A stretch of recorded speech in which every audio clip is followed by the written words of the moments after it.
How does that work, Dana? Because I see a lot of people, people always bring up the fighter pay with the UFC, but isn't Logan complaining right now that he didn't get his checks from Floyd? Is that like a boxing issue versus you don't boxing thing? You don't ever hear that coming out. To this day, you hear a guy going, I want to make $30 million, I didn't get paid enough. You don't ever hear guys going, yeah, they didn't pay me yet, ever. Is that like a boxing issue? Well, here's what happens when you go in and you do these fights, and you make them. And Hunter, correct me if I'm wrong. You do these fights that are exhibitions or whatever. The commission isn't overseeing it. So let's say I did a fight with Mike. I got Mike fighting, Francis or something. The athletic commission gets the money up front, so they pay the fighters. Either way, the last thing you nearly need in your life is for things to go wrong, and you were showing off how you were a big shot financially when you didn't have to, really. You didn't have to do that. And now you have this egg on your face, and things are falling apart. And now people are wondering, did you get screwed, or was it your own financial ignorance?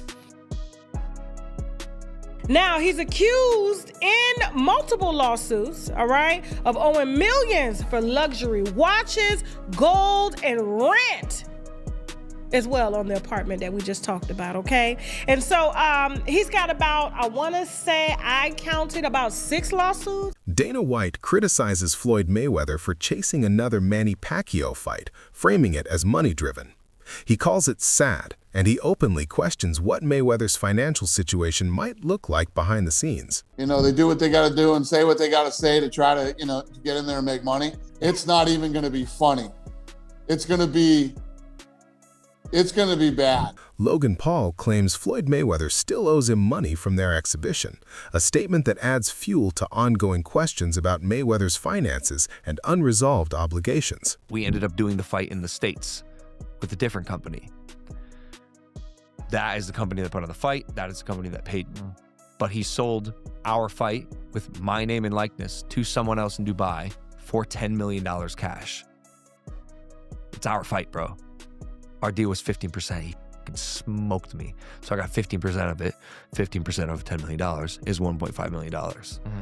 That company that paid him that money is suing him. I actually don't know the status on that lawsuit. I should check in because he still owes me money, but he has a bunch of legal trouble at the moment. That I don't think I'm ever getting the money. He just sold his house in Vegas. Did he really? Yeah. I think he's facing a bunch. Rinsed on that house. He started at $14 million. He custom built the house, by the way, in like 2006. Yeah. Started at 14, reduced to 12, yeah. 10, 8 came on the market, Yeah. and it was a lot of house for 8. Dana White notes that Floyd Mayweather earned enormous money over his career, and he points to the Conor McGregor blockbuster as the biggest payday of all. What's the biggest fight you've ever had? Conor McGregor and Floyd Mayweather, which ironically is a boxing event, but it's the biggest combat sports fight ever. What did that gross? It did 4.4 or 4.5 million buys at $100 a buy. Yeah. So that worked out okay. It did. Wade Clemens argues Floyd Mayweather mishandled his money early on, and that once his prime ended, he kept returning to the ring, especially through exhibitions, to generate fresh paydays and rebuild what was spent. It was way back, again, 5 years ago now, but that was like the initial rumblings around that fight. And what Floyd did was use Mayweather Promotions to bring them this fight and say, if you'll front us this money, we'll put this fight here. They fronted him the money. He took the money, had the fight at the Hard Rock in Miami with Pacquiao instead. That was the company that put it on, Pacquiao. And Logan saw none of that front end 10 mil, and the people that paid Floyd the 10 mil never saw a dime back. It's nasty work what he did. But this has been like one of Floyd's MOs, is that he leverages his fight name or his quote unquote assets, and which is what, a lot of wealthy people do. They leverage their assets to take out bigger loans or, whatever. But Floyd does it in such a reckless way that no one ever sees return on it. He just takes money.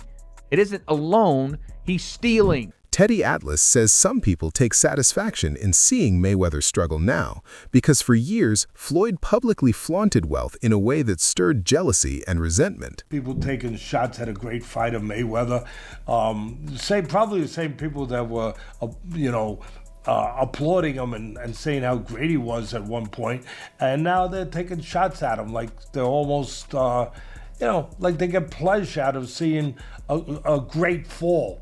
Potentially You're right, fall. Oh yeah, like you said, he was Mayweather, Money Mayweather, and now he's suing because he went through his money, he blew his money, whatever. Look, I don't know what the truth is fully in there. I know Steven Espinoza was named. He ran Showtime at the time. He was named him. I never was a fan of Espinoza. Again, I'm not afraid to say and not mince my words when I feel a certain way. And I've taken arrows for it, and of course I've also taken some praise for it. That people say, hey, Teddy's going to say what he feels. I was never a fan of him. I never thought he was a man that kept his word. I never thought he really did a great job over at Showtime. I mean, they put some good fights on because the fights were available, because the landscape made it available. Joe Rogan says Mayweather spent his fortune carelessly, living at an extreme level and treating the money like it would never stop, an approach Rogan suggests may have contributed to financial strain. That's crazy. So you buy a watch and a car, you're down 10. That's nuts. That's nuts. Crazy. I remember Iran Barkley was talking about that. Iran Barkley, when he was in his prime, was hanging out with all these professional athletes, and everybody was getting diamond-crusted chains and this and that, and he was keeping up with these people. Like, you got to keep up with the Joneses. And he just found himself, like, draining all of his money. He was talking about it like that was the biggest detriment to him being able to save any money. They trying to keep up. Yeah. Which I thought was funny when I was listening to this conversation with Chad Ochocinco. He was talking about it. He was like, his jewelry fake. Yeah, he was wearing fake jewelry. But who would know? What's that? Who would know? No Chad one know. Ochocinco. Exactly.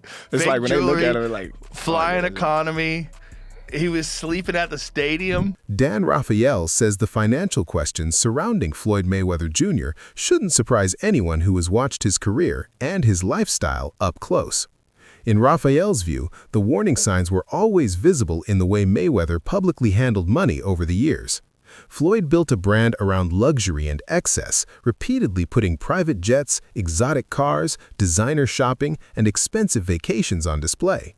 It wasn't occasional, it was constant, woven into his public identity until the image became inseparable from the man. I will contact my people again later, and hopefully I can get it this afternoon to actually read the specifics of the suit and what the allegations are.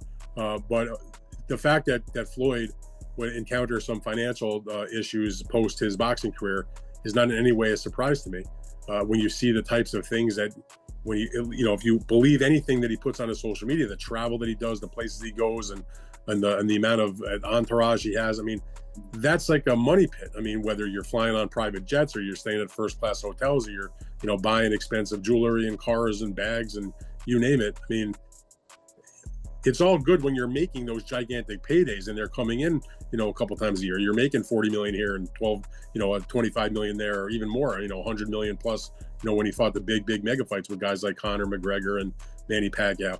But when that stops, that money doesn't, it goes. That image created an aura of success and dominance, but it also raised a quiet question about what happens when the noise fades.